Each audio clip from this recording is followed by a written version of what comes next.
Yeah, I thank the Lord for this opportunity to meet you all like this. మిమ్మల్ని అందరినీ ఇలా కలుసుకోవడానికి దేవుడు ఇచ్చిన మరొక అవకాశం బట్టి దేవునికి నేను కృతజ్ఞతలు చెల్లిస్తున్నాను. I want to start with a verse from Ecclesiastes, chapter Prasangi 8, verse, yeah, chapter Prasangi 7, verse 8. ప్రసంగి గ్రంథం 7వ అధ్యాయం 8వ వచనంతో ఈ వర్తమానం నేను మొదలు పెట్టాలనుకుంటున్నాను. So it says here from NLT, I'm reading, finishing is better than starting. ఆ, ఇంకొక అనువాదంలో ఇలాగుంది. తెలుగులో కూడా మనకు బాగానే ఉంది. 7వ అధ్యాయం 8వ వచనంలో కార్య ఆరంభము కంటే కార్య అంతము మేలు. So how we finish is better than how we start. కాబట్టి మనం ఎలా ప్రారంభించామనే దానికంటే ఎలా ముగించామనేదే చాలా ప్రాముఖ్యమైనది. And again, in the same chapter, it says in first verse, and the day of one's death is better than the day of one's birth. ఇదే అధ్యాయంలో మొదటి వచనంలో ఇంకా ఏం చెప్పబడుతుందంటే ఒకని జన్మ దినము కంటే మరణ దినమే మేలు. It's good that when we are born again, that is a good day. It's really a wonderful day because we are truly born again into God's kingdom. మనం తిరిగి జన్మించిన రోజు నిజంగా అది అద్భుతమైన రోజు. ఎందుకంటే దేవుని యొక్క రాజ్యంలోనికి మనం తిరిగి జన్మించిన రోజు అది. But it is even more better the day of death when we truly live the entire life for the glory of God. నిజంగా ఆ మరణ దినము చాలా మేలుకరంగా ఉంటుంది ఎప్పుడైతే మన జీవితం అంతా కూడా దేవుని యొక్క మహిమ కొరకు జీవిస్తామో అప్పుడు. So our finish of our Christian life should be more glorious than the day that we started. మన క్రైస్తవ జీవితం యొక్క మొదటి ఆరంభ దినము కంటే కూడా ముగింపు దినము చాలా ప్రశస్తమైనదిగా శ్రేష్టమైనదిగా ఉండాలి. And if the Lord tarries, the day of our death should be even more glorious than the day of our born again. ఒకవేళ దేవుడు ఇంకా ఆలస్యం చేసినట్లయితే మన యొక్క మరణ దినము జన్మదినము కంటే చాలా మేలుకరంగా ఉండాలి. So how can we ensure that our finishing would be more glorious and better than our starting? మన ఆరంభం కంటే కూడా మన ముగింపు చాలా మహిమకరముగా శ్రేష్టమైనదిగా ఉండాలంటే ఎలా సాధ్యమవుతుంది? So we know many examples from the Bible. So they started very well. బైబిల్లో నుంచి మనకు చాలా ఉదాహరణలు తెలుసు. వారు చాలా చక్కగా ప్రారంభించారు. But if you see their end is very sad and it's destructive. కానీ వారి ముగింపును చూస్తే ఎంతో విచారకరంగా, ఎంతో బాధకరంగా, నాశనంకరంగా అది ముగిస్తూ ఉంది. So let us take the example of King Saul. ఉదాహరణకి రాజైన సౌలు ఉదాహరణ తీసుకుంటే So he started very humbly, చాలా దీనుడిగా ప్రారంభించాడు. but his end is very sad. It's a కానీ very తన sad ending. ముగింపు కానీ తన ముగింపు ఎంతో విచారకరమైన ముగింపు.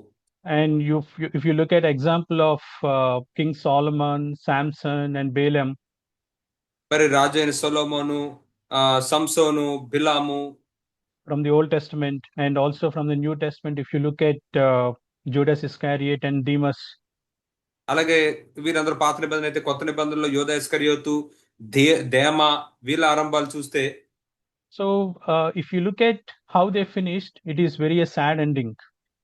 వారి యొక్క ముగింపు ఎలా ఉందా అని మనం చూస్తే అది చాలా విచారకరమైన ముగింపులుగా ఉన్నాయి. So they started very well, వారు చాలా చక్కగా మొదలు పెట్టారు, but their end is not at all glorious. కానీ వారి ముగింపు ఏమాత్రం మహిమకరమైనదిగా లేదు. So as I was thinking on these lines, Lord showed me that we need to have certain attitudes to finish our Christian journey in a glorious way. వీటి గురించి నేను ఆలోచిస్తూ ఉన్నప్పుడు మన యొక్క క్రైస్తవ జీవితం చాలా మహిమకరంగా మనం ముగించాలి అంటే కొన్ని వైఖరులు మనలో మనం కలిగి ఉండాలని వాటి గురించి ప్రభు నాతో మాట్లాడుతూ ఉన్నాడు. So on one side, we need to say to ourselves that I am a son of God. I am a loving son and daughter of God. ఒక ప్రక్క మనం ఏం చెప్తూ ఉండాలంటే నేను దేవుని యొక్క కుమారుని, దేవునికి ప్రియమైన కుమారుని, ప్రియమైన కుమార్తెని అని చెప్తూ ఉండాలి. I'm so precious to him. నేను ఆయనకి ఎంతో ప్రశస్తమైన వాడును. So I'm so precious to him that he left his highest position in heaven to save me. నేను ఎంత ప్రశస్తమైన వాడును అంటే పరలోకంలో ఆయన యొక్క అత్యున్నతమైన స్థానాన్ని కూడా నా కోసం వదిలి వచ్చేసాడు. I'm the apple of his eye. నేను ఆయన యొక్క కనుగుడ్డుని. I can do all things through Christ who strengthens me. నన్ను బలపరచు క్రీస్తు యందు నేను సమస్తమును చేయగలను. So we need to have all these attitudes on one side. ఇటువంటి వైఖరులన్నింటినీ ఒక పక్క మనం కలిగి ఉండాలి. On the other side, we need to have certain other attitudes to keep us safe and secure as we progress in our Christian journey. మన క్రైస్తవ జీవితంలో మనం ఎదుగుతూ ఉండే కొలది కూడా మనల్ని సురక్షితంగా భద్రంగా ఉంచడానికి ఇంకొక కొన్ని వైఖరులు కూడా ఒక పక్కన మనం కలిగి ఉండాలి. So I want to talk more about on those attitudes on the other side. ఈ మరో ప్రక్క ఉన్న ఈ వైఖరి గురించే నేను ఈరోజు ఎక్కువగా మాట్లాడాలనుకుంటూ ఉన్నాను. So I want to start with the same book, Ecclesiastes chapter 10 verse 8. ఇదే గ్రంథం, ప్రసంగి గ్రంథం 10వ అధ్యాయం 8వ వచనాన్ని చూస్తే, So it says here in the second part, a serpent may bite him who breaks through a wall. రెండో భాగంలో ఏం చెప్తూ ఉందంటే, కంచె కొట్టు వానిని పాము కరుచును. So here a serpent, we know the serpent is the old serpent, the devil, the Satan. ఇక్కడ ఉన్న సర్పం పాము, అది ఎవరో మనకు తెలుసు, ఆ పాత సర్పమైన సాతానే. So he is eagerly waiting to bite us when we break through a wall. మనం ఆ యొక్క గోడని దాటినప్పుడు, ఆ కంచెని కొట్టి దాటినప్పుడు మనల్ని నాశనం చేయడానికి తను ఎదురు చూస్తూ ఉన్నాడు. So what is this wall which God has put around us as a protection so that the serpent may not bite us? సర్పం మనల్ని కాటు వేయకుండా ఉండినట్లుగా మన చుట్టూ దేవుడు ఒక సంరక్షణగా ఉంచిన ఈ గోడ, ఈ కంచె ఏంటి? So I want to share one picture to make you understand this better. ఇది మీకు చక్కగా అర్థం అవడానికి ఒక దృశ్యాన్ని ఇక్కడ స్క్రీన్ మీద పెట్టడానికి నేను ఆశపడుతూ ఉన్నాను. Whether let me know if you're able to see this, brother. Not yet, brother. Not yet? Yeah. Now, brother? Now it is okay, brother. Yes. Okay. Is it clear, brother? Yeah, it is clear, brother. Okay. So these are certain attitudes which we need to develop in our walk, in our Christian walk. మన క్రైస్తవ ప్రయాణంలో మనం అవలంబించుకోవాల్సిన కొన్ని వైఖరులు ఇవి. So we start as we sang, as we see in the song, Brother Zach singing, "I'm just a sinner saved by the grace of God." మనం ఇప్పుడు పాటలో చూసాం, సోదర్ జాక్ గారు పాడుతూ ఉన్నది, కేవలం కృపచేత రక్షించబడిన పాపిని నేను అని పాడుతూ ఉన్నారు ఆయన. It's a wonderful thing to remain in that humble state even after we have accomplished so much in our Christian ministry. మన క్రైస్తవ పరిచర్యలో మనం ఎన్నో సాధించిన తర్వాత కూడా అటువంటి ఆత్మతో మనం నిలిచి ఉండడం అనేది ఎంతో మంచిది. So we saw brother Zach singing, yeah, I will not glory on anything except in what Christ has done through me. సోదర్ జాక్ గారు ఈ విధంగా పాడడం మనం విన్నాం.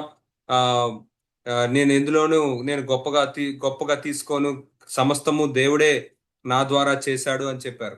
I will sing all through my life that I'm just a sinner saved by the grace of God. కేవలం దేవుని కృపచేత రక్షించబడిన పాపిని మాత్రమే అని నా జీవితం అంతా నేను పాడుతాను. So when we come out of this attitude, right? So when we come out of this attitude that I'm just a sinner saved by the grace of God, that is when we are breaking through the wall. ఎప్పుడైతే మనం కేవలం దేవుని కృపచేత రక్షించబడిన పాపిని అనే ఈ యొక్క అభిప్రాయంలోంచి బయటకు వచ్చేస్తామో, అప్పుడు ఆ కంచెని మనం కొడుతున్నట్టు అప్పుడు పాము కాటేస్తుంది. Yeah, that is when the serpent, the old serpent and the roaring lion, as we read in 1 Peter, will devour us. కాబట్టి ఎప్పుడైతే మనం ఆ యొక్క కంచెను కొడతామో అప్పుడే ఆ యొక్క సర్పము లేదా ఆ యొక్క గర్జించు సింహము, 1 పేతురు 5వ అధ్యాయంలో మనం చదివినట్లుగా మన మీద దాడి చేస్తాడు. So these are all some of the attitudes which we need to pursue with all our heart until the end of our lives. మన జీవిత ముగింపు వరకు కూడా మన హృదయం అంతటితో మనం వెంటపడవలసిన కొన్ని వైఖరులు ఇవి. So here it says, the first attitude I want to talk is that I am just a sinner saved by the grace of God. అయితే మొదటి వైఖరి నేను మాట్లాడాలనుకుంటుంది ఏంటంటే, ఇక్కడ నేను దేవుని కృపచేత రక్షించబడిన పాపిని అనే దాని గురించి. So we should never forget the purification of our former sins. మన పూర్వ పాపముల నుండి మనకు కలిగిన పరిశుద్ధత విషయమై మనం ఎప్పుడూ మర్చిపోకూడదు. And we should never forget how much we have been forgiven. మనం ఎంతగా క్షమించబడ్డామో అనే దాన్ని కూడా మనం ఎన్నడూ మర్చిపోకూడదు. So we read in 2 Peter 1:9. 2 పేతురు 1వ అధ్యాయం 9వ వచనంలో మనం ఈ విధంగా చదువుతాం. In 2 Peter 1:9 it says, having forgotten the purification of our former sins, we will become blind. If we forget, we become blind. కాబట్టి ఎవనికి లేకపోని వాడు తన పూర్వ పాపములకు శుద్ధి కలిగిన సంగతి మర్చిపోయి గుడ్డివాడును దూరదృష్టి లేని వాడగును. So when we forget the purification of our former sins, when we forget the pit from which God has pulled us out, we will become blind. మన పూర్వ పాపములకు నుండి మనకు కలిగిన శుద్ధిని మనం మర్చిపోయినప్పుడు, ఏ లోయలో నుంచి, ఏ గుంతలో నుంచి దేవుడు మనం లేపాడో ఆ స్థితిని మర్చిపోయినప్పుడు మనం గుడ్డివారంగా ఉంటాము. So we will become spiritually blind and we will lose our way. మనం ఆత్మీయంగా గుడ్డివారం అయిపోతాము, మన దారిని మనం కోల్పోతాం. So we should never forget the purification of our former sins. మనం ఎన్నడూ మన పూర్వ పాపముల నుండి మనకు కలిగిన శుద్ధిని మనం మర్చిపోకూడదు. So it doesn't say that we should never forget our former sins. అక్కడ మన పూర్వ పాపములను మనం ఎన్నడూ మర్చిపోకూడదు అని చెప్పడం లేదా వచనం. So it says we should never forget the purification of our former sins. అక్కడ ఏం చెప్తుందంటే మన పూర్వ పాపములకు కలిగిన శుద్ధిని, ఆ సంగతిని మనం మర్చిపోకూడదని చెప్తూ ఉంది. So God has cleansed our entire past, the sins, the worst sins that we have committed. మనం చేసిన ఘోరమైన పాపాలన్నిటినీ కూడా దేవుడు కడిగి వేశాడు. So we read this particular character in Luke 7. She has blessed me so much. ఈ లోకాసువార్త 7వ అధ్యాయంలో ఒక వ్యక్తి యొక్క జీవితం నన్ను ఎంతగానో దీవించింది. So we know this sinful woman who comes to Jesus, and out of the gratitude that she has because Jesus forgave all her sins. మరి యేసయ్య ఆమె యొక్క సమస్త పాపాలను క్షమించిన కారణాన్ని బట్టి ఆమె ఆ యొక్క కృతజ్ఞతతో ఒక పని చేసింది. So she came to Jesus and she was weeping out of gratitude, out of thankfulness. She's crying and she is weeping, and she wet the feet of Jesus with her tears. ఆమెకున్న కృతజ్ఞతను బట్టి ఆమె కన్నీళ్లు విడుస్తూ ఆ కన్నీళ్లతో యేసయ్య పాదాలని తడిపి తుడుస్తూ ఉంది. And she was wiping the feet that was wet with her hair. ఆ యొక్క తడిచిన పాదాలను ఆమె యొక్క తల వెంట్రుకలతో తుడుస్తూ ఉంది. And she started kissing the feet of Jesus. యేసయ్య పాదాలను ముద్దు పెట్టుకోవడం మొదలుపెట్టింది. And then she anointed the feet of Jesus with perfume. ఆ తర్వాత యేసు యొక్క పాదాలకు ఆ యొక్క అత్తరు పూసి అభిషేకించింది. Because she knew the kind of sinner she was, and she knew how much God loved her and how much God has forgiven her. ఆమె ఎటువంటి పాపియో ఆమెకు తెలుసు. దేవుడు ఆమెను ఎంతగా ప్రేమించాడో ఆమెకు తెలుసు. దేవుడు ఎంతగా ఆమెను క్షమించాడో కూడా ఆమె ఎరిగి ఉంది. And with that realization, she is coming to Jesus with a broken heart, with a thankful heart. అది గుర్తిస్తూ కృతజ్ఞత హృదయంతో, విరిగిన హృదయంతో ఆమె యేసయ్య దగ్గరికి వస్తుంది. So we also should come to Jesus in this way, my dear brothers and sisters. ప్రియ సహోదరి సహోదరులారా, మనం కూడా ఇదే విధానంలో యేసయ్య దగ్గరికి రావాలి. So we should get alone with Jesus, and we should, in our imagination, we should sit at his feet, and we should think about the purification of all our former sins. మనం కూడా యేసయ్యతో ఏకాంతంగా సమయం గడుపుతూ మన యొక్క ఊహించుకునే శక్తిని ఉపయోగించి ఆయన పాదాల యొద్ద కూర్చుని మన పూర్వ పాపంలో కలిగిన శుద్ధి అంతటిని మనం జ్ఞాపకం చేసుకుంటూ ఉండాలి. So out of gratitude, we should wet the feet of Jesus with our tears. కృతజ్ఞతలో నుండి మన కన్నీళ్లతో యేసు యొక్క పాదాలని తడపాలి. And we should kiss his feet. మరియు ఆయన పాదాలను మనం ముద్దు పెట్టుకోవాలి. So, and when we do this, when we develop this habit, then you will not forget the purification of your former sins, and you will not come out of this attitude that you are just a sinner saved by the grace of God. కాబట్టి మనం దీన్ని చేస్తూ ఉన్నప్పుడు అప్పుడు మాత్రమే మనం కృపచేత రక్షించబడిన పాపిని, పూర్వ పాపంలోకి నాకు శుద్ధి కలిగింది అనే విషయాల్లోంచి నేను ఎప్పుడు వెనక్కి వెళ్ళిపోను. So we can learn that lesson from this woman. ఈ స్త్రీ వద్ద నుండి మనం ఆ పాఠాలు మనం నేర్చుకోవచ్చు. Okay, so now I want to go to the next attitude that is from Luke 17:10. తర్వాత వైఖరి గురించి నేను ఇప్పుడు చెప్పాలనుకుంటున్నాను. అది లోకాసువార్త 17:10 ఉంది. So we know that Jesus disciples asked increase of faith, and Jesus told one parable here. శిష్యులు యేసయ్యని అడిగారు మా విశ్వాసాన్ని పెంచమని. అప్పుడు యేసయ్య వారికి ఒక ఉపమానాన్ని చెప్పాడు అక్కడ. And in the last part of verse 10 it says, so you too, when you do all the things which you are commanded, you say, we are unworthy slaves, we have done only what we ought to have done. 10వ వచనం మనం చూస్తే, మేము నిష్ప్రయోజకులమైన దాసులము, మేము చేయవలసినవే చేసి ఉన్నాము అని చెప్పుడనను. So we are just unworthy slave, I'm just an unworthy slave. కాబట్టి నేను కేవలం ఒక నిష్ప్రయోజకుడైన దాసుణ్ణి. Even after I have obeyed all the commandments which God has given in the New Testament, the only title that I deserve is, Lord, I'm just an unworthy slave. క్రొత్త నిబంధనలో దేవుడిచ్చిన ప్రతి ఆజ్ఞకి నేను విధేయత చూపించిన తర్వాత కూడా నాకు ఇవ్వబడిన ఒక బిరుదు ఏమిటంటే, నేను ఒక నిష్ప్రయోజకుడైన దాసుడిని. So many have break through this wall, and I know many brothers and many preachers, they have break through this wall and they were bitten by the serpent. మరి అనేక మంది సహోదరులు, అనేక మంది బోధకులు ఈ గోడను కూడా పగలగొట్టి దాటి వెళ్ళడం ద్వారా సర్పం చేత కాటు వేయబడ్డారు. So they started their Christian journey in a humble state. వారు క్రైస్తవ జీవితాన్ని వారు చాలా దీనంగా ప్రారంభించారు. But as the Lord blessed them and used them in the ministry, they thought that they are somebodies. దేవుడు వారిని దీవించి పరిచర్యలో వారిని వాడుకున్న తర్వాత వారు పలానా అని వారు ఊహించుకున్నారు. So, and when we think that we are somebody, we are not saying that I'm an unworthy slave. మన గురించి మనం నేను గొప్పవాడిని అని ఆలోచించుకున్నప్పుడు మనం నిష్ప్రయోజకులమైన దాసులంగా మనం ఉండలేం. So think about the day when you were first born again, or think about the day when you first came to CFC church. ఒకసారి మీరు మారు మనసు పొందిన ఆ మొదటి రోజున ఒకసారి ఆలోచించండి, లేదా సిఎఫ్సికి వచ్చిన ఆ మొదటి రోజు ఒకసారి ఆలోచించండి. So you were a nobody. మీరు అప్పుడు ఏమీ కాని వ్యక్తిగా సాధారణంగా ఉన్నారు. And you don't know anyone there in the church. సంఘంలో అక్కడ ఎవరో మీకు తెలియదు. And you haven't done anything for the Lord until then. అప్పటి వరకు కూడా ప్రభు కొరకు మీరు ఏమీ చేయలేదు.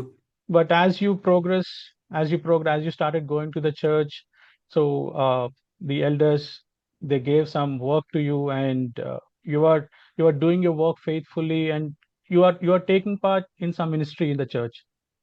మరి తర్వాత మీరు సంఘానికి వెళ్తూ ఉన్నారు, సంఘ పెద్దలు మీకు ఏదో ఒక బాధ్యతను అప్పగించారు, దాన్ని మీరు నమ్మకంగా చేస్తూ ఏదో ఒక పని సంఘంలో చేస్తూ ఉన్నారు. So then what is your attitude then? Do you think that you are a somebody? అప్పుడు మీకుండే వైఖరి ఏంటి? మీరు పలానా గొప్ప వ్యక్తి అనే భావన మీలో వస్తుందా? So we should be very careful when such thoughts comes into our mind. అటువంటి ఆలోచనలు, తలంపులు మన మనసులోనికి వస్తున్నప్పుడు మనం చాలా జాగ్రత్తగా ఉండాలి. So I heard Brother Zach saying one time that when I look back in my Christian life, he saw that everything is blank and I haven't done anything for the Lord until now. సోదర్ Jack గారు ఒకసారి ఈ విధంగా చెప్పారు. తన జీవితంలో వెనక్కి తిరిగి చూసినప్పుడు ఆయన ఏమని చెప్తున్నారంటే, ఇప్పటి వరకు నేను కృతజ్ఞతతో చేసిందంటూ ఏమీ లేదు. So I haven't done anything for the Lord. ప్రభు కొరకు నేను ఇంకనూ ఏదీ చేయలేదు. So I start my day as if I am doing something for the Lord for the first time today. నా యొక్క రోజుని ఎలా నేను ప్రారంభిస్తానంటే, నా ప్రభు కొరకు ఇప్పటి వరకు నేనేం చేయలేదు, ఈ రోజే మొట్టమొదటిసారి చేయడం మొదలు పెడుతున్నాను అన్నట్లుగా ప్రారంభిస్తాను. So it says in Philippians chapter 3. ఫిలిప్పీయులకు రాసిన పత్రిక 3వ అధ్యాయం ఏమని చెప్తుందంటే, chapter 3 verse 17. 3వ అధ్యాయం 17వ వచనంలో, Philippians chapter 3, verse 13. Sorry. In the second part, forgetting what lies behind and reaching forward to what lies ahead.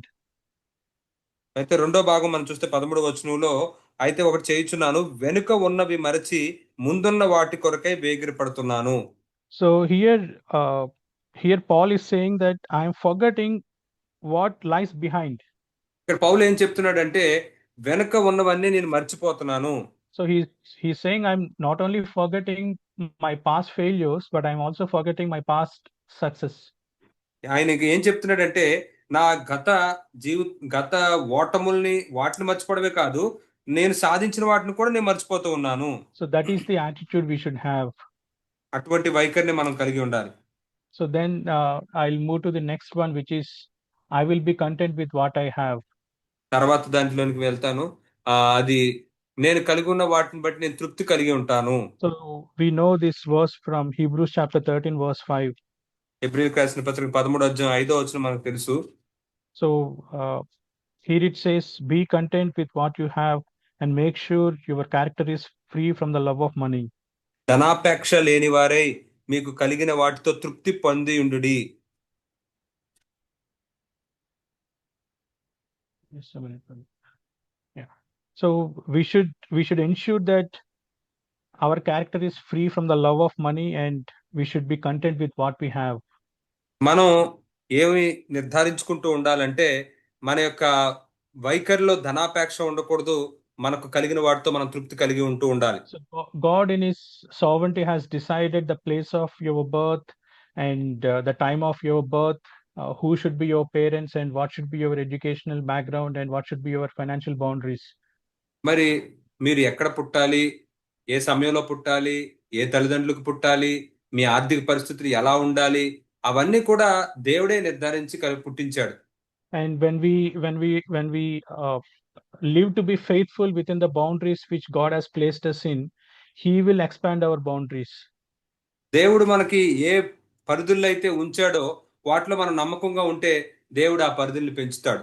So it says in Psalm chapter 66, verse 12. కీర్తనలో 66:12లో ఈ విధంగా చెప్పబడింది. So we heard this verse many times from Brother Zach. అనేక సార్లు సోదరు zag నుంచి వచనాన్ని మనం విన్నాం. So it says here, you in chapter 66, verse 12, in the second part it says, you brought us out into a place of abundance. అయితే 66వ కీర్తన 12వ వచనం చివరిలో మనం ఏం చదువుతామంటే, నీవు సమృద్ధి గల చోటికి మమ్మల్ని రప్పించి ఉన్నావు. So after he tried us, verse 10, 10వ వచనంలో ఆయన మమ్మల్ని పరిశీలించిన తర్వాత, after he refined us, in the second part of the same verse, అదే వచనంలో రెండవ భాగంలో ఆయన నిర్మూలన చేసిన తర్వాత, after he tested in various ways, it is God who brought us, who will bring us into the place of abundance. మరి రకరకాల పద్ధతుల్లో ఆయన మనల్ని పరిశీలించిన తర్వాత, ఆయనే అంటే దేవుడే మనల్ని సమృద్ధి గల చోటుకి తీసుకుని వస్తాడు. So love for money is root of all evil, it says in 1 Timothy. మొదటి తిమోతి రాసిన పత్రికలో ధనాపేక్ష సమస్త కీడులకు మూలం అని చెప్పబడుతుంది. So there it says we should flee from the pursuit of wealth. ఇక్కడ ఏం చెప్పబడుతుందంటే, ఈ యొక్క ఆ సంపదను వెంటాడడం అనే దాని నుంచి మనం దూరంగా పారిపోవాలి. So let us see that verse in 1 Timothy chapter 6 and verse 11. మనం ఆ వచనాన్ని ఒకసారి చూద్దాం. తిమోతికి రాసిన మొదటి పత్రిక 6వ అధ్యాయం 11వ వచనం. But flee from these things, you man of God, and pursue righteousness, godliness, faith, love, perseverance, and gentleness. దైవజనుడా, నీవైతే వీటిని విసర్జించి నీతిని, భక్తిని, విశ్వాసమును, ప్రేమను, ఓర్పును, సాత్వికమును సంపాదించుకున్నట్టుకు ప్రయాసపడము. So we are called to pursue righteousness, godliness, faith, love, perseverance, and gentleness, but we are not called to pursue wealth. మనం నీతిని, భక్తిని, విశ్వాసమును, ప్రేమను, ఓర్పును, సాత్వికమును వెంబడించడానికే మనం పిలువబడ్డాం తప్ప సంపదని, ఆస్తుల్ని వెంబడించడానికి పిలువబడలేదు. And as you pursue these good qualities, this righteousness and everything, It is God who will expand your financial boundaries. మరి మనం ఈ యొక్క నీతిని, భక్తిని అనే ఈ లక్షణాలన్నిటినీ మనం వెం వెంబడిస్తే, వాటి వెనకాల పడితే దేవుడే మన యొక్క పరిధులను ఆయన పెంచుతాడు. So it says, because it says in the same chapter in 17th verse, in the last part, it says, God who richly supplies us with all things to enjoy. అయితే 17వ వచనం రెండో భాగంలో ఇక్కడ ఏం చెప్పబడుతుందంటే, సుఖముగా అనుభవించుటకు సమస్తమును మనకు ధారాళంగా దయచేయు దేవుని యందే నమ్మకించుడి. So God will richly supply us with all things to enjoy. మనం సుఖంగా అనుభవించినట్టు దేవుడు సమస్తమును మనకు ధారాళంగా దయచేస్తాడు. But we are not called to pursue wealth. కానీ మనం ఆ యొక్క సంపదని, ఆస్తుల్ని వెంబడించడానికి మనం పిలవబడలేదు. And this is one another attitude which we need to develop. మనం మనలో పెంపొందించుకోవలసిన మరొక వైఖరిది. So many have break through this wall and they were bitten by serpent with lot of financial difficulties and with lot of debts. మరి అనేక మంది ఈ యొక్క గోడని కూడా దాటి వెళ్ళిన కారణాన్ని బట్టి వారు సర్పం చేత కాటు వేయబడి ఆర్థిక ఇబ్బందుల చేత అప్పుల్లో వాళ్ళు విరుక్కుపోయి సతమతం అవుతూ ఉన్నారు. So and the last attitude is I am a nobody and I am nothing. ఇంకొక చివరి వైఖరి ఏంటంటే, నేను వట్టివాడను, నేను ఏమీ కానివాడను. And I'm insignificant. That's what Job says. యోబు అంటున్నాడు, నేను అల్పమైన వాడను. And Jesus himself said, I came to this earth not to be served but to serve. యేసయ్య కూడా ఈ భూమి మీదకి వచ్చినప్పుడు ఆయన ఏం చెప్పాడంటే, నేను పొందుకోవడానికి నేను రాలేదు కానీ సేవించడానికి వచ్చానని చెప్పాడు. So we should have such an attitude, Lord, I'm a nobody, I'm nothing. కాబట్టి మనం కూడా ఇటువంటి వైఖరిని కలిగి ఉండాలి. ప్రభువా, నేను వట్టివాడను, నేను ఏమీ కాను. And I'm insignificant, Lord. ప్రభువా, నేను అల్పమైన వాడిని ప్రభువా. And I'm just a slave of all, I'm a servant of all. ప్రభువా, నేను అందరికి ఒక దాసుడిని, అందరికి నేను ఒక సేవకుడిని మాత్రమే. And here Paul says in 1 Corinthians chapter 3 verse 7, let us turn to 1 Corinthians chapter 3 verse 7. పౌలు గారు చెప్పిన మాటను ఒకసారి చూద్దాం. 1 కొరింథీయులకు 3వ అధ్యాయం 7వ వచనాన్ని. 1 కొరింథీయులకు 3వ అధ్యాయం 7వ వచనం. Yeah, read it, brother. కాబట్టి వృద్ధి కలుగజేయు దేవునిలోనే గాని నాటు వానిలోనైనను నీళ్లు పోయి వానిలోనైనను ఏమీ లేదు. So here Paul is saying there is nothing in me, either in me or in Apollos. ఇక్కడ పౌలు ఏం చెప్తూ ఉన్నాడంటే, నాలో గాని అపోలోలో గాని ఏమీ లేదు అని చెప్తున్నాడు. Yeah, I planted churches. అవును, నేను సంఘాలు స్థాపించాను. And Apollos guided them. Apollo వారిని నడిపించాడు. But everything lies within God who causes the church to grow. కానీ సమస్తము కూడా ఆ యొక్క సంఘాన్ని ఎదిగింపజేసేటట్లుగా చేసిన దేవునిలోనే ఉంటుంది. I am nothing. నేను వట్టివాడను. So when we have such an attitude till the end of our lives, my dear brothers and sisters, definitely we will end our Christian lives in a most glorious way. సోదరులారా, క్రైస్తవ జీవితం ముగింపు వరకు ఇటువంటి వైఖరితో కనుక మనం నిలిచి ఉంటే మనం ఆ యొక్క జీవితాలను చాలా మహిమకరంగా మనం ముగించవచ్చు. So yeah, our mind is a battlefield, and whenever these thoughts of pride and thoughts of self-exaltation comes, we should capture those thoughts and we should submit to God. అవును, మన మనస్సులు ఒక యుద్ధ భూమిలాగా ఉంటాయి. అక్కడ చాలా ఆలోచనలు వస్తుంటాయి, గర్వంతో కూడిన ఆలోచనలు, మనల్ని హెచ్చించుకునే ఆలోచనలు వస్తాయి. అక్కడ మనం వాటితో పోరాడి మనం వాటిని అణిచివేయాలి. So yeah, so may God help us. కాబట్టి ప్రభు మనకి సహాయం చేయును గాక. Thank you.